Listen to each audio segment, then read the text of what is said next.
Hello, you fine people. Welcome back to my world of stuff. Tis Sunday morning. I'm off this afternoon. Little cinema trip with a couple of my friends for my weekly pub quiz night. We're going to see Gladiator 2, the long-awaited sequel to Ridley Scott's epic from 2000. Gladiator starring, of course, Russell Crowe.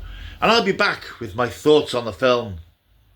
Well, either in this video or the next. Probably this one, though.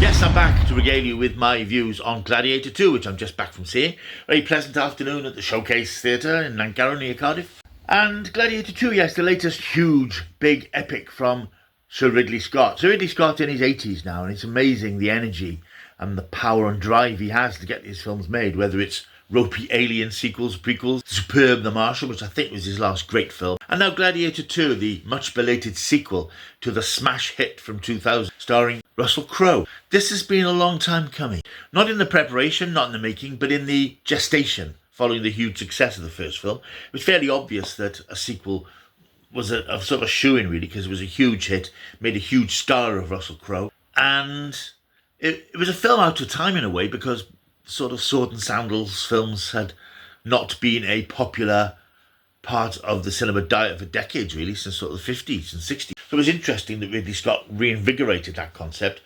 From my point of view, I've seen Gladiator a couple of times. I haven't seen it for years, but I'm not a huge fan of these sorts of films. I'm not really a massive fan of sort of historical stuff generally, mainly because I think that you know that it's a representation of a historical era and not necessarily a fully accurate one. And I think with modern day things and science fiction things, your imagination can take slightly freer reign, but I think you're shackling yourself a little bit if you're trying to recreate an era of the past, because you obviously can't do it. And I think you have to have a certain amount of artistic license.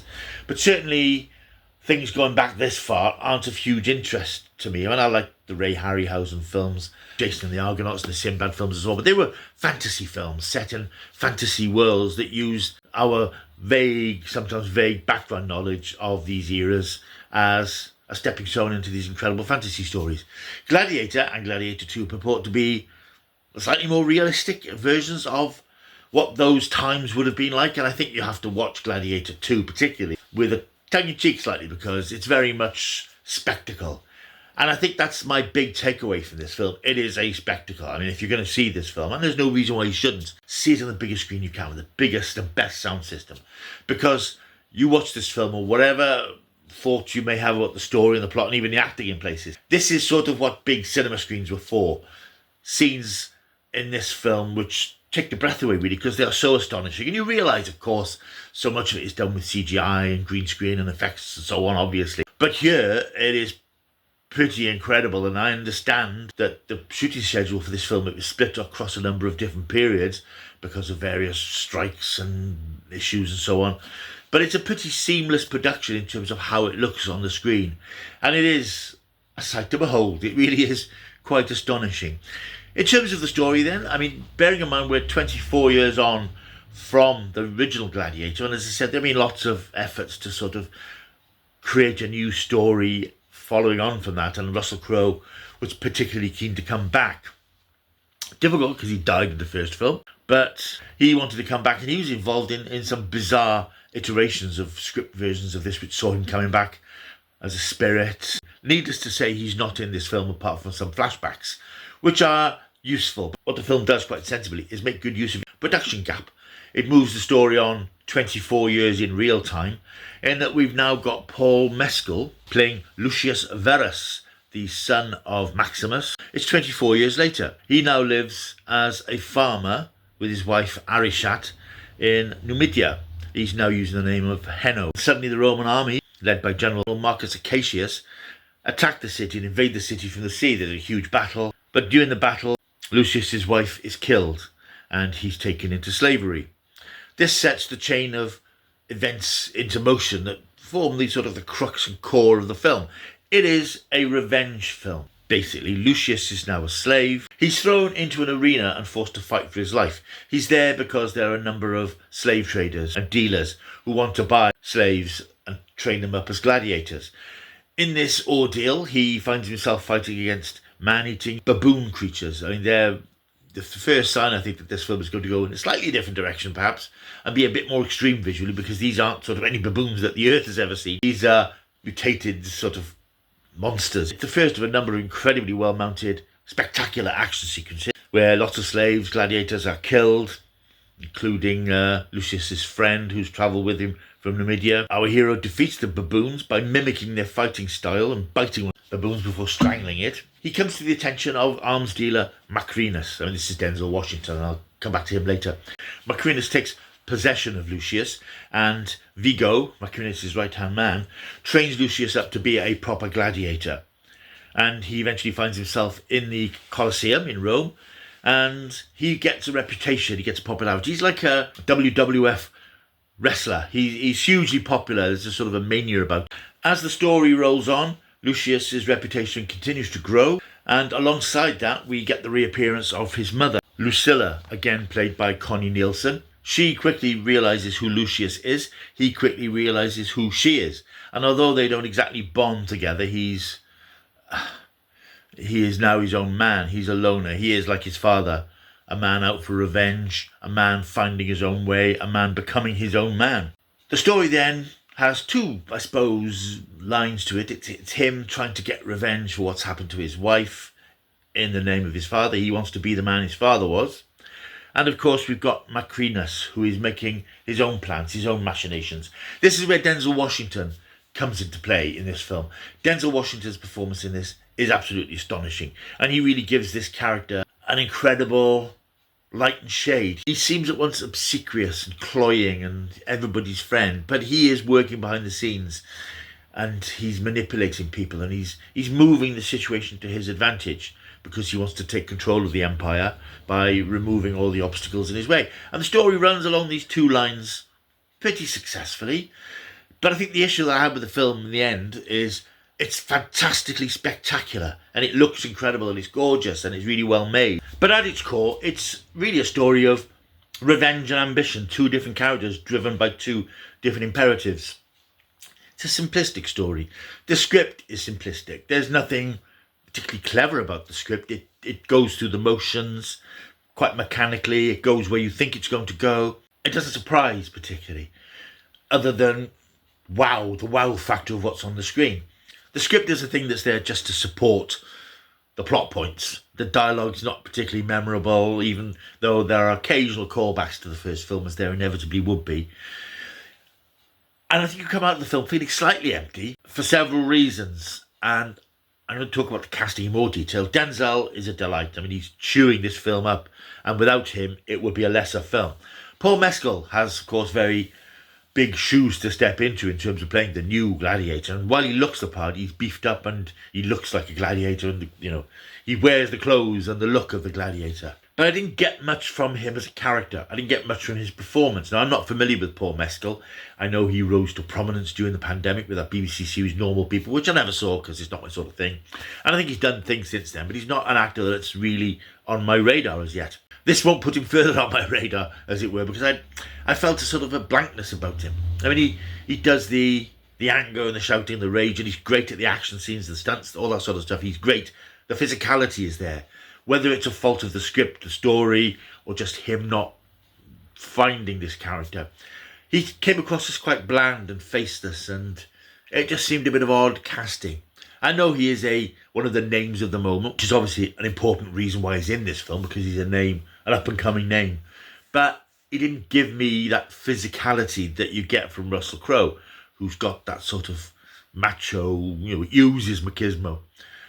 Paul Mescal just looked like an actor who's beefed himself up a bit to play an action hero, and I didn't entirely buy into his performance and the character. And of course, when you are on screen with Denzel Washington, who's just throwing himself with gusto into this role, anybody's going to come out second place. Anybody's going to be found wanting, and unfortunately I think Paul Mescal does.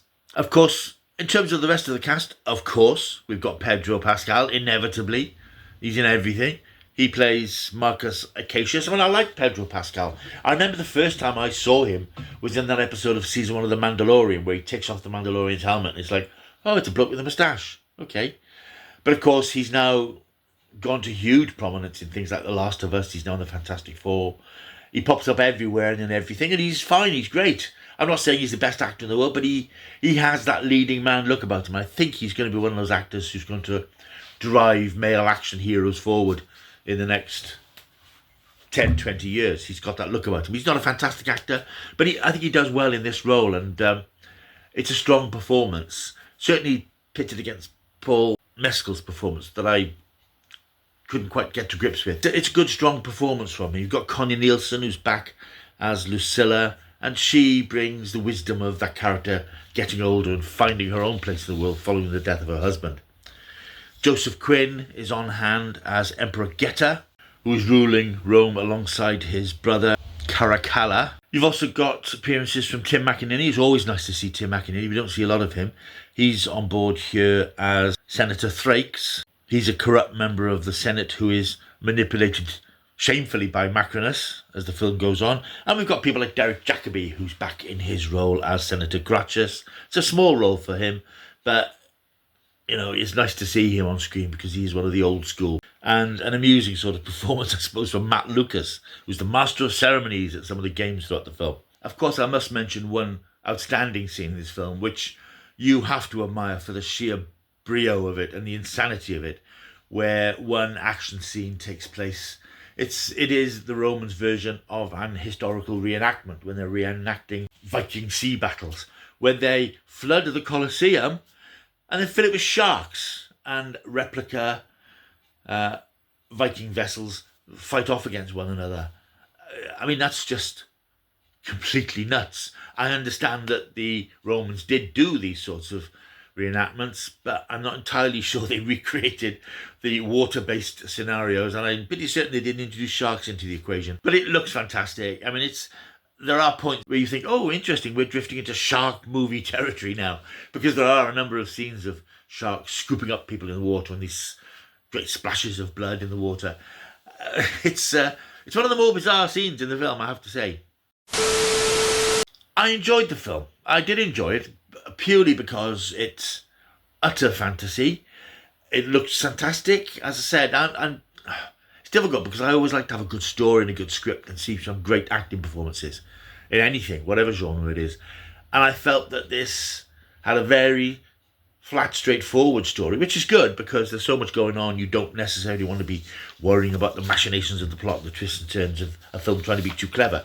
This is a film that doesn't set out to be too clever. This is a film that sets out to be a sequel to one of the huge fantasy hits of the last 30 years. And I think it does that. It looks incredible. I mean, I keep going back to it looks incredible. That is its USP. That is why you will want to see this. It's about the spectacle. It's about bringing all this stuff to the screen. And it is refreshing to see a film like this instead of space films or superhero films. And it's interesting to see a film which digs back into history, even though it's telling a fantastical story against this backdrop. So I have sort of not exactly mixed feelings about the film. It's not going to be one of my films of the year. It's not going to be a film I'm going to say to people, you must see this, it's a masterpiece.